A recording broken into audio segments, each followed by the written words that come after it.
Hello, everyone. This is Vikram Prakash, and you are listening to Architecture Talk, this podcast that is dedicated to advance the frontier of architectural thinking through a diverse range of cross-disciplinary conversations. We are in the process of warming up our second season through the release of some of our most popular episodes from the last season.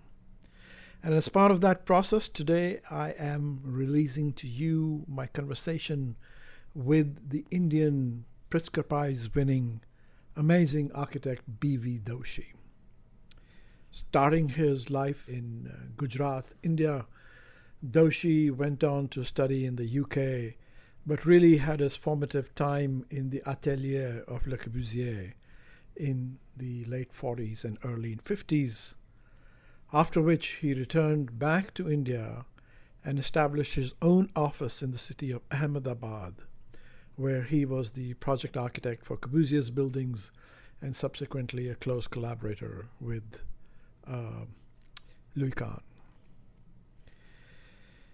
In Ahmedabad, Doshi established his office, Sangat, or Vastu Shilp Consultants, and evolved a complex practice that changed and transformed over time in response to Doshi's search, Doshi's quest for his own syntax, his own voice, his own sense of India, past, present, and future, and his sense of the work that needed to be done to bring modernity and modernism to the country, but in his own particular way and idiom.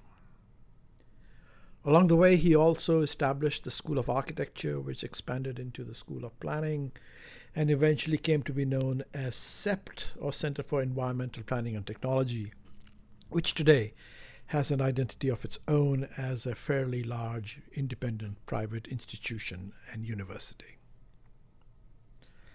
I spoke to Doshi about 6 years ago when he turned 90.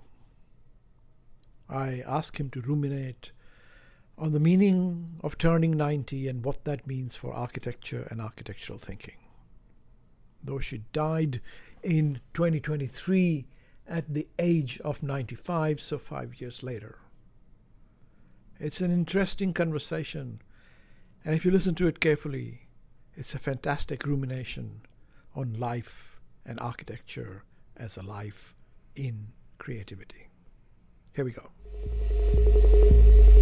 Architecture is really the art and science of turning fiction into fact. Sometimes kind of real architectural life interferes with intellectual architectural life. There is no such thing as architecture. Hello, this is Vikram Prakash, and you are listening to Architecture Talk. Each episode, we have a conversation with a contemporary thinker on issues of architecture and architectural thinking. By architectural thinking, we mean the whole wide world that architecture engages, and what we are interested in is where the frontiers of that world are and where they might be in the future. Today I'm talking to B.V. Doshi, the famous Indian architect who recently turned 90 and who as such has seen the entire world of modern architecture and its aftermath mature through the second half of the 20th century. I called him up at his office in Ahmedabad. Welcome to Architecture Talk, Professor Doshi. No, thank you for getting this occasion so that we can talk and chat and can connect ourselves. Yes, our real inner selves. And you are now 90 years old. Yeah. Congratulations. How does it feel to be 90? So what happens is that time flies, and I always remember and recollect only one thing, that the river is one thing which has impressed me the most, because when I always talk, I say, how come that spring, that little drop, because I went to a place in Madhya Pradesh where Narmada's origin is. Mm-hmm. And I couldn't find the origin. There were rocks everywhere, stones were there. And suddenly one gentleman came, and this is where Narmada has originated. And I saw a small drop of water. And suddenly I remembered the huge Narmada and then this drop. And I was wondering how this drop gradually collates and becomes a small rivulet, like, small, narrow, and then other rains and other things come up and they gather and they become a small rivulet and then it becomes a river. And slowly that river becomes connected to other rivers around and then gradually it becomes a part of the ocean. Right. So I was just thinking that what force that made that river come. So when there is an inner force, an instinct in which we are also born like that, so it's really connected to life. So when the river comes by that own force, that eternity, some kind of natural force that comes up, and you also carry that, and then you want to carry your own thing. So even though you touch the ground, you are actually touching the ground and flowing at the same time. It's very much like us, human beings. Mm-hmm. So when you touch and flow, then you start, when the other rivulets want to be you next to you, you're hesitant because you want to have your own identity. So you have your own identity, which comes, when you become mature. Otherwise, you don't mind other rivulets come in. And so when you are 18, 16, you get other rivulets also and you become friends and you become colleagues. But then slowly, when you become graduate and others, your identity becomes very important. And that time you don't want to mix, with other rivulets. So your ego says, should I get that color with me and travel together or not? Should I do this or not? And then when it goes further, connecting, growing, sometimes, there is no flow, sometimes there is a hill, sometimes there is a lake. And all these things, are happening to you in your life, that you have troubles, then you have dry times, and then you have floods, and you have nothing. And it is a practice like that. So then, slowly as it goes along, it doesn't leave the connection with the ground, and yet it is flowing. And slowly when it comes near the ocean, when it is vast and big, it says, should I really become part of this ocean? What about me in my life? Mm-hmm. But then suddenly it realizes it is the ego which says, no, but now you have to be ultimately part of the whole world, it's spirit.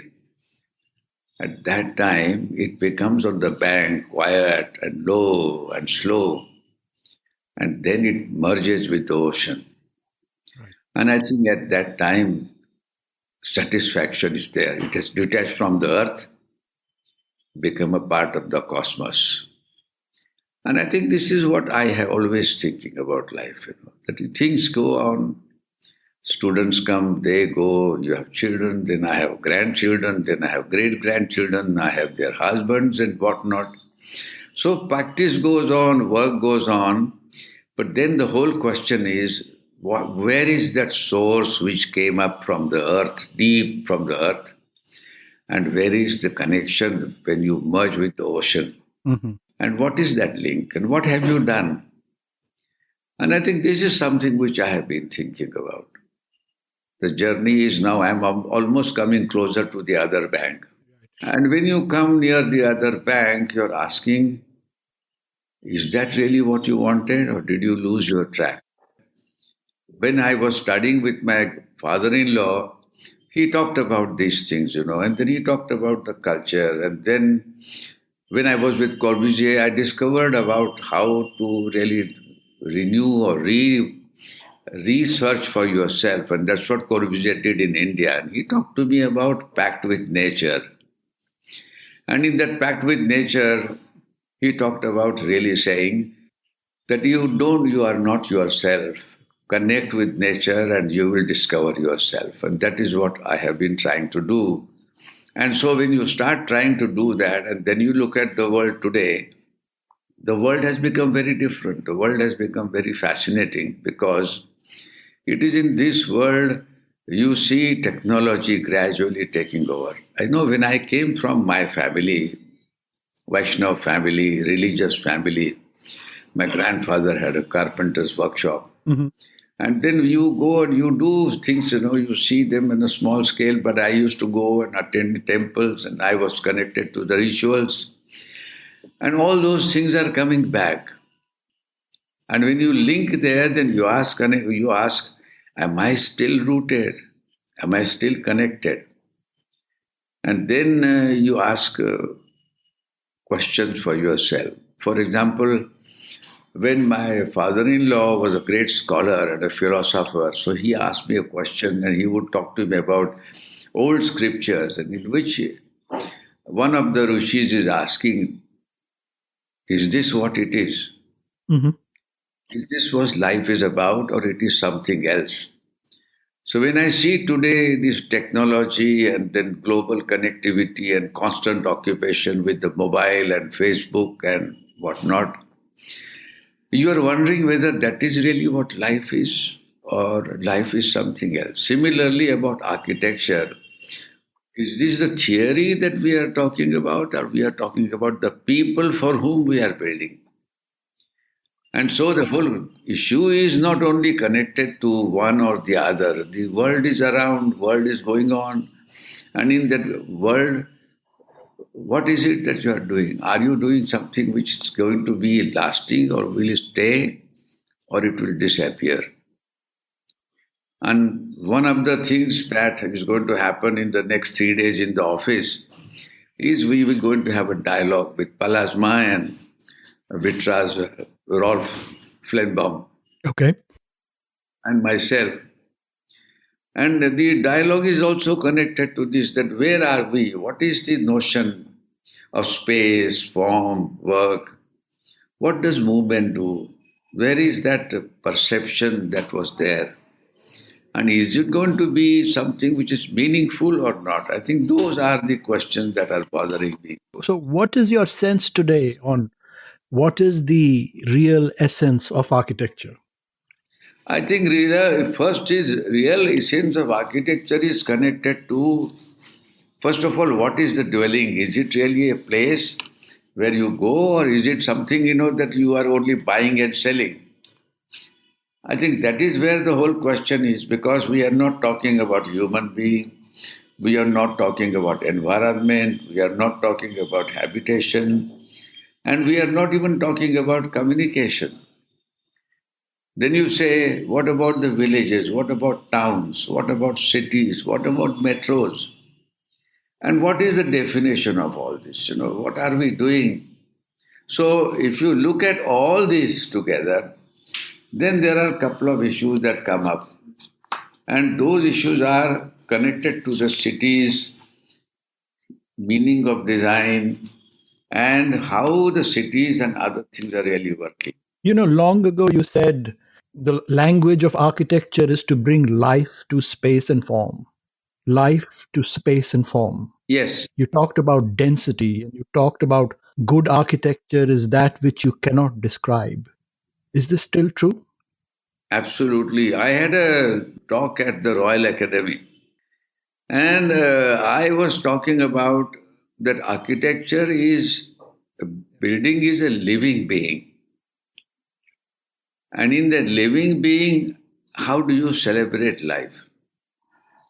And I think in our culture, we talk about nature, human being, their activities, their families. So we talk about the kind of things that we celebrate. And in that celebration, we are connected ourselves to our inner self as well as the outer world.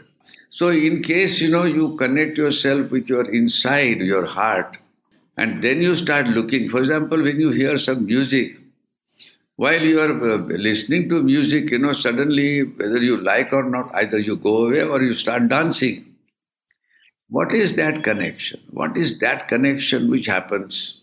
So today architecture is a product for a market. But real architecture is, connected to what Vastu Purush, no, what this one epic which was talked about is that, there is a lord, there is a king, Vajra, and the lord is, deity is there, and he's talking to that king is wanting to talk to the lord, and he was a pious man. So he says, what is it that you want? He says, I like your image. You are so wonderful and you give me all the time blessings. Can I have shrine in the house? And then Lord says, but how will you make a shrine? And then if you make a shrine, would you also make my image? He says, that's what I want to do. But he says, how do you know my image? My image is full of life, full of vibrations, full of other entities, subtle ones. And in that subtle ones, there are many things that you see. You see all the navarasas that we talk of. So if that is the case, how will you do? So he says, I don't know. Mm-hmm. Then he says, but one of the ways is to know dance. So he says, dance? I don't know dance. But he says, without dance, you can't make my image because the body image is full of lightness. And without dance, there cannot be lightness. Grace cannot be there. It will not smile. It will not float. It will not tell you what the whole world is around. So you will make me like a static rock. So he says, what shall I do? He says, in order to know dance, you should know music. But he says, music? He says, yes, don't you remember? He says, you hear music everywhere and you start dancing, you become light, you forget yourself. So he says, how do I learn music? He says, you want to learn music, then you must learn the poetry. He says, poetry, how do I learn? He says, poetry has rhythm, poetry gives you imagination, poetry gives you different kind of perceptions about things that the poet wanted to talk. And through word, he is transmitting the images. And those images become for you important because your senses get awakened. So he says, if I want to learn poetry, what do I do? He says, you should know language. So language, I don't know. He says, but without that, we can't communicate. So he says, how do you learn language? He says, you should know phonetics. And without phonetics, the language don't happen. You can't communicate. There's a tonality. There are other words. So he says, what shall I do? He says, but do you know rhythm? And then after that rhythm only you will know what architecture is about. So all these senses have to be there. And then you can build my image and then you can have a shrine. So, and just now I'm remembering Stella Cramrish. Right. Stella Cramrish was a great authority in India and she was here and eventually she became a director at the old age of 90. So I was asking her, I said, Stella, I know about all this, your old writings, I have read some. But tell me, I saw the columns of the temple, so I drew for her columns which were South Indian columns, which are bulging and going in and out, rounded columns, like, you see in Ellora and other places. But these are further south. And when you put them together, you get positive and negative. So I said, what is this whole idea of this bulging in and out and looking all these things? He says, you are an architect. I said, yes. And he says, you don't know this? I said, I'm sorry if I don't know. He says, there is something called energy. And energy has vibrations. Right. So I said, what does that mean? He says, do you know anything about Vastu Shastra? I said, no. Vastu Shastra is the science of environment in which the whole thing gets in balance. Vastu is an environment and Shastra is the science. So if the science of environment is not understood, how do you get energy? So he says in all the temples, even if you make a building and you put a deity there or image, it is not charged. And he says, when that is charged by this Vastu, and that is done by Vastu Purusha Mandala. So, Vastu is environment, Purusha is energy, and Mandala is a diagram. If you were to look back at your career, Yes, which project would you pick out as something that still vibrates energy to you? I tell you my house and the Sangat office. Also SEPT. But most important is my house and Sangat. They talk of totally different things. In what way? They are really, one was built, in 60s, the other one was built in 80s. Because you see, the house I built, I was thinking about Corbusier, and because I work with him and I supervise his buildings and I used to be in connection with him. So in 60s, I wanted to build the house. And so the first project that I did was looking like though I had come to USA and I had seen those umbrellas being built at that time, in the 50s. So I thought it's a good idea to have an umbrella, one column and a roof, and then you have a floating roof, so you put glass and then you make a wall, and a square can be a nice house with a diagonal there, and you have mezzanine on top. When I did the drawings and then when I made a model, I said, oh, horrible. I said, this doesn't look right, and neither I want to imitate something, and I had no clue at all. But then strangely, I had to go to a brick kiln to buy some bricks. And there I saw the brick kiln. So he says, I have some special burnt bricks, white bricks I can give you. So he asked the lady to go up, in the mezzanine or other place and bring them. So she was climbing. There was a staircase in front which there were two columns. And a tin roof was covered, around, and light was filtering. And I was looking and waiting for the lady to come. And then she descended from there on the steps, with on their tagara, on her head, with those bricks. And then those columns, and I said, my God, what a graceful image. And I came home and suddenly I drew 4 columns, a staircase and a landing, imagining that woman. And then when I draw those 4 columns, I found that I can repeat the columns and go on all sides so that you get a diagram of 4 squares. What do you think, thinking back, is the sort of that magical creative moment? Why was it that a particular image of that woman descending with the brick? The sense of theatre, the sense of spaces, the sense of movement, and the kind of proportion that can give that kind of a sense. There's some energy in that moment. That's right. There was a lot of energy also then. When I made the drawing, automatically you can close or you get a periphery which you can open or close. So you need an idea, you need a hook, to begin with. Right. And when I was working with Corbusier, I was lost with him. But then I needed a hook which happened to be through the image. Now that image, why it affected me at that particular time, must be that my grandfather's house, there were many staircases. I see. And your unconscious self connected to that. No, that is what I'm saying, that usually we forget the childhood, we forget the memories, but in those memories lie deep-rooted, sensitive elements or images, or the kind of impression that you get that you are squeezed and you are released. Right. A breathing image. Now, those images we never remember. And that is where proportions come. But the body remembers, no? Body remembers. That's right. Well, body remembers, your heart remembers. And as long as your mind is not working, you are better off. Yes. The mind interferes. Yes, so the intuition, I would call it intuition. Yes. So the intuition is the most important thing in your whole life, which happened to be that intuition in that spring. Spring? The water spring.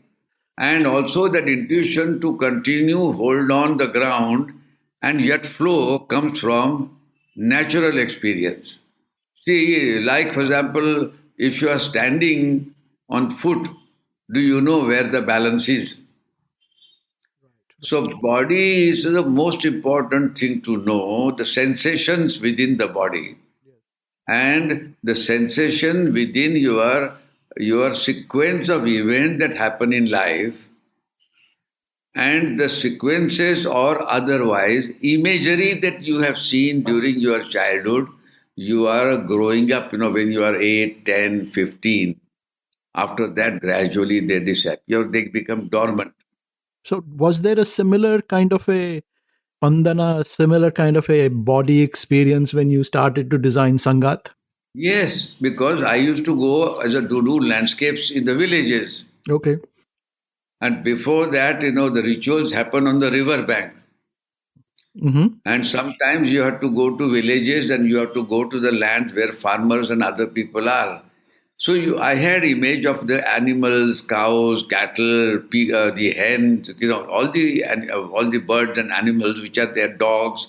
Then you see a tree and the shade, and somewhere people are sitting and gossiping. Platforms. So Sangat has a lot of platforms. Sangat has an open space. I see. Sangat has trees.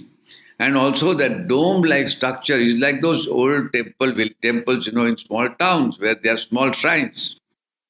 Yeah. Well, these are a lot of references, but can you identify a particular moment like you did for your house? The moment I tell you, when I used to do landscapes, I was 18. When I was in the fine arts class.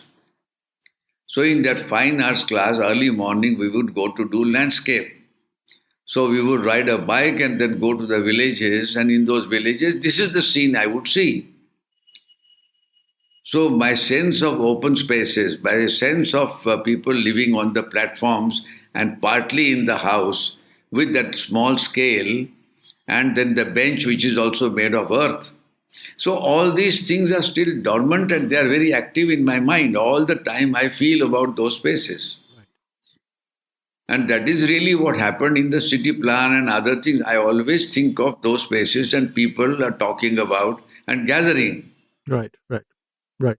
So I connect, not intellectually, but like old city of Ahmedabad or old places that I see, because when I was in Chandigarh with Corbusier, we went to some villages Yes. and they were made of mud. Yes.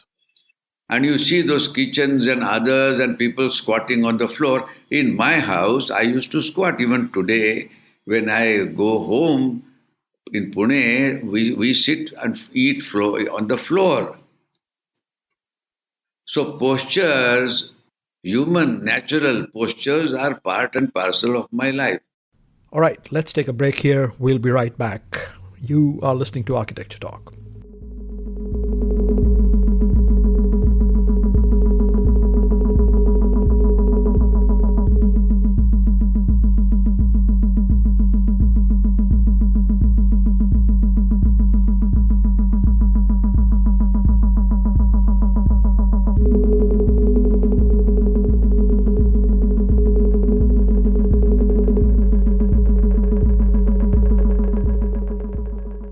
Hello and welcome back. This is Vikram Prakash, and you are listening to Architecture Talk. We are in the middle of a conversation with B.V. Doshi, the Indian modernist architect.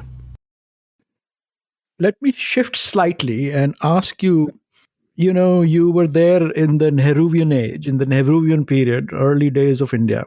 Yes. What are your thoughts on the Nehruvian legacy in India? I think first thing to me still is pride for yourself, your country and your culture. And I think those, and then my image also is about Tagore, Yeah. Aurobindo, Gandhi. Now those are the things, which we don't have. Those role models are still with me, the role models. They are still your role models? Yes, yes. But if we zoom out a little bit and look at the Nehruvian mission in general and the sort of very high expectations we had of what Nehruvian modernization would achieve for India and it's how it would place it in the world. There are two things, One is Gandhiji talked about villages and village Swaraj. Yes. And Nehru talked about the other world, which is the European world. You talk of education, institution building, and science and technology. So I think these two things are, when you combine them together, then you get something. Were they successful? Was the Nehruvian age successful? I think partly yes, if otherwise we would never have atomic things happen, no? If the Baba Atomic Center was not there, nothing would have happened. Mm-hmm. So science and technology gave us a lot of new industry also. Industry came because of that. It may not be successful in terms of housing, etc., but it was successful from this. I think city planning would not have happened if he had not talked about Chandigarh. So I think what he did was very important. He said we must build institutions which can give them the knowledge that are required to live in today and tomorrow's world. Second, we must give a place for them to show how the urbanization will take place and how cities would happen. And so he did two things simultaneously. So you don't think he was a failure? No, I don't think so. If he was not there, we would not have had all those laboratories and whatnot, and Chandigarh would not have happened, and you or me would not have discussed these issues on this net. I think it is absolutely successful. It's a question of how it has been gradually linked and moved beyond. I think our linking is not working. Why is it not working? Scale,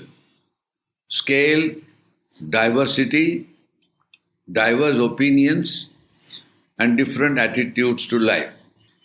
If Gandhi is talking that only villages have to improve, and Pandit Nehru talks differently, and people say, well, both are not correct because they have no vision at all, who is going to participate? And that is what is happening today also.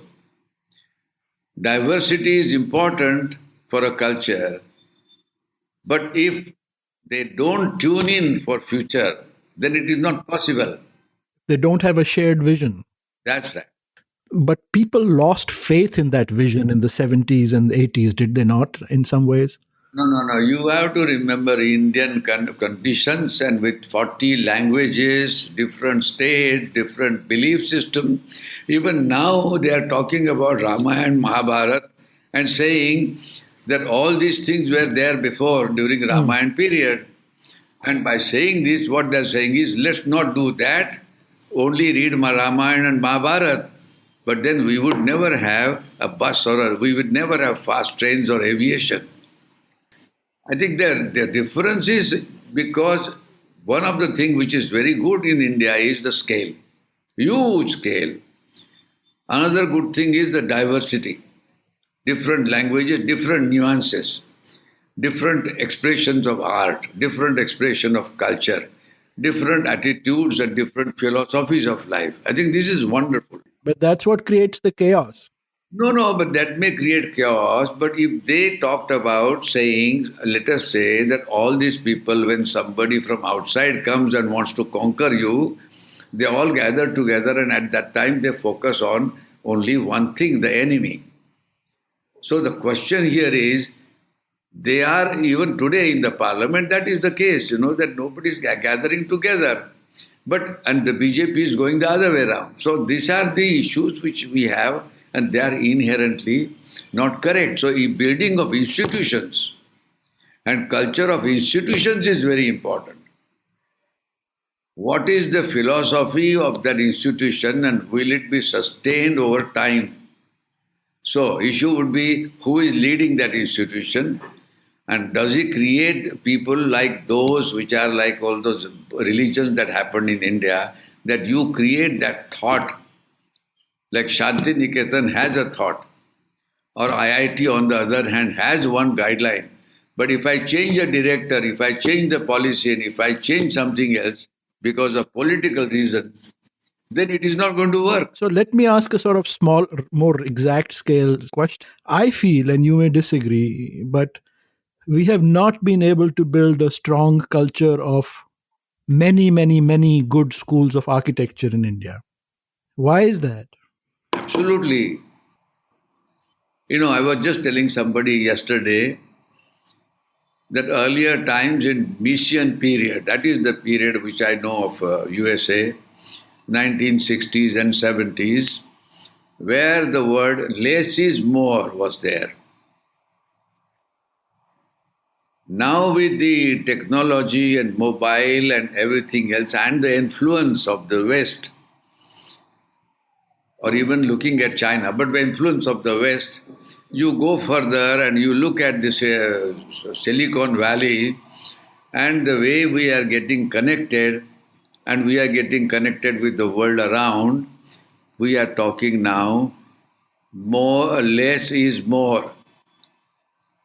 No, the one is less is more, now more is less. We are now continuously dissatisfied. So what happens is, a land which is public property becomes a developer, rich man comes and buys that and does whatever he wants. So what do? And everybody is doing things what they can, and they say other things we will not do. So what is happening? Everybody is buying, doing things and running away halfway. Nobody gives a complete image of what is ideal or what is good. No, but that is the culture of practice. What I am wondering is, SEPT was a great school, still is a great school. But there, now we have 150, 160 schools of architecture in India. 500. 500, oh my God. Okay, 500 schools of architecture. There is not a good culture. There's not a strong. Because a teacher is who? He was only graduated yesterday from a school whose teacher was graduated from another school and they were never taught.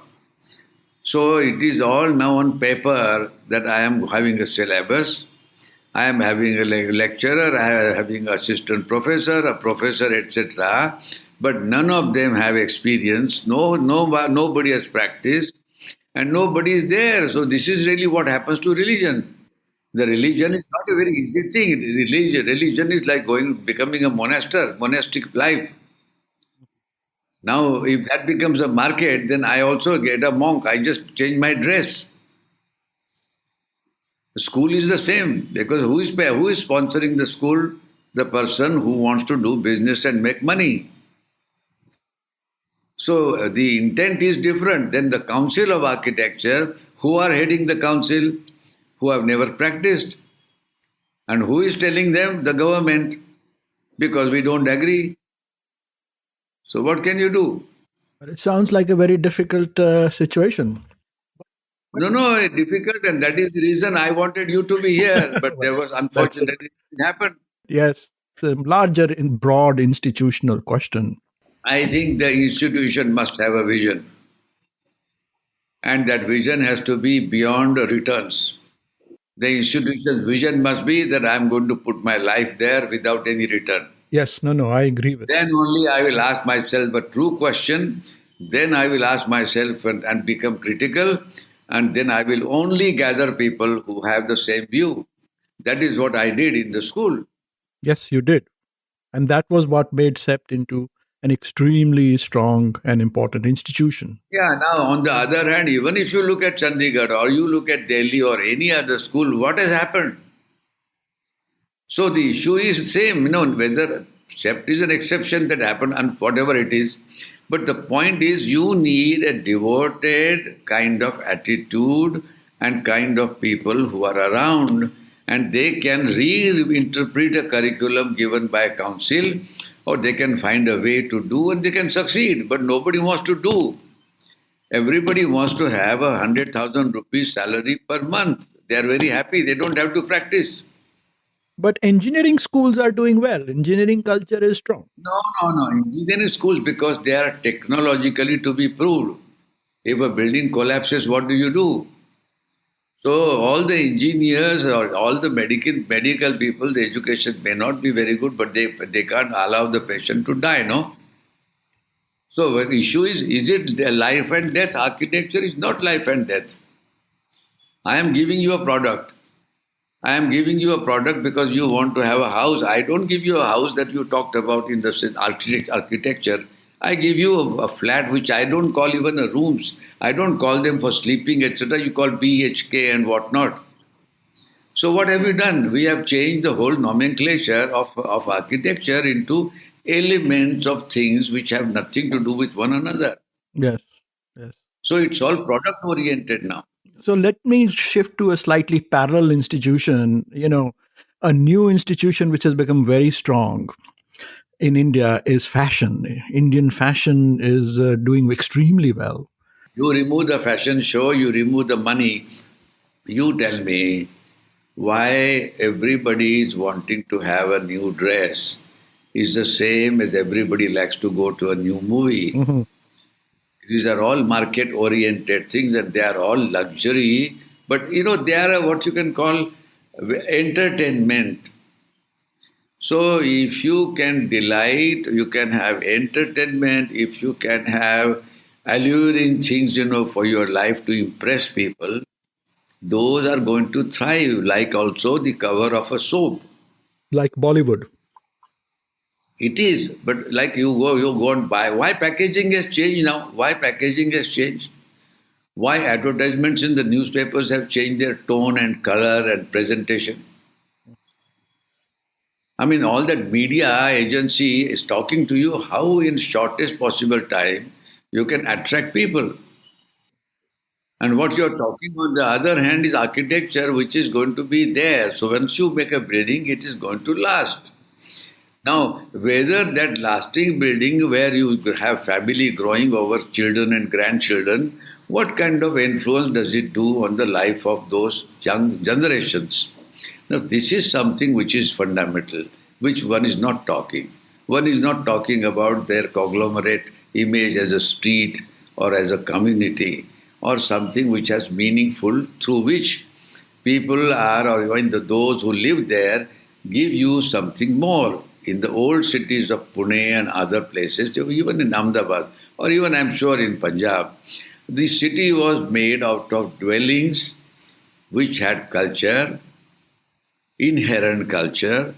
Family was talking about cultural issues. They became writers, poets, and whatnot. And they looked at the life and gave them a new impression. So you could get a farmer, or you could get a goldsmith, you could get a tailor, or you could get a businessman or a teacher. And they were talking about scripts where they talked about long lasting values. And long lasting values, which means what is going to last longer, what is going to give you more pleasure, and what is going to give you something beyond a normal human beings asking that need to survive. I think we are talking about survival at the lowest level. So let us talk about the rasa of life. I mean, what is the rasa of life? So I tell you, if you talk about the Navarasas and if you talk about the Rasas, it is actually what I just now told you about Vishnu Dharmottar Purana.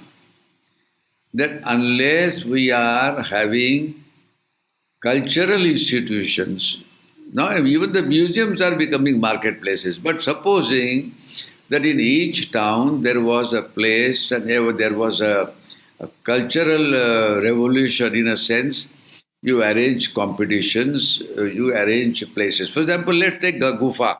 Yes, Gufa is, I think, perhaps a very interesting example. it's an amazing building.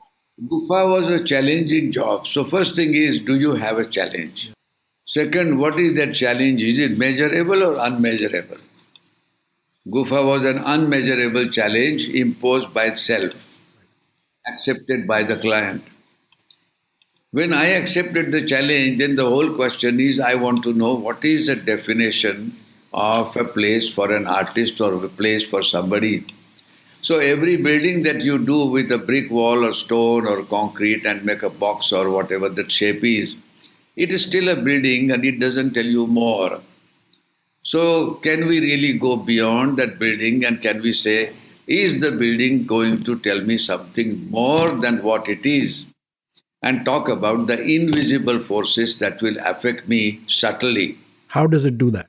That is where Gufa comes in, because I said a normal building, we ask as a teacher or to the student that look, a building must have a foundation. Walls should be more or less straight. The roof should be more connected to climate and it can be flat, or the window can be in the right place or what size and what not. So there was a system of theory which I talked, and then my theory was connected to historical theory and what I learned. But if I say these theories are going to be thrown out and I'm going to say it is going to be delightful, it is going to be indescribable, it is going to be enigmatic, and it is going to be something that a nature would have normally produced, like a cockroach and a butterfly, or maybe an eagle or a tiger. Why they are made like that? Why the snake is like that? So if you make something which is not describable, then you start challenging yourself about how to create that animal. And I think this is precisely what I did. So now it has become an enigmatic, undescribable experience, and outside and inside, and tells you about something which is like a mythological element. And I think that mythology now has attracted children, old people, because they don't ask any questions. They don't know what to ask because there are no definitions. So I have created a fluid architecture. Architecture which is moving, architecture which is giving you different experiences. It talks to climate, it talks to the local place, it talks to craftsmen, it talks to skilled people, and it can be enjoyable. As a result, then there is a gallery, and so now it has become a public place. So now it is the most important public place in Ahmedabad, which is not finite, which is not done in a normal way.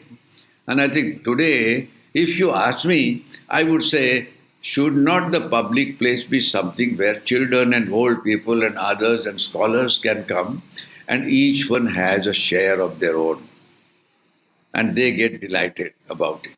This is what Gufa is. It is indeed.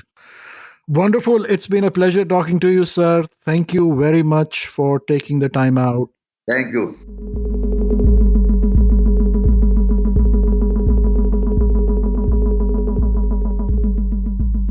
Thank you for listening to Architecture Talk. This is your producer, Mary Lee. We hope you enjoyed the conversation, and if you did, please subscribe and rate us on iTunes or Spotify.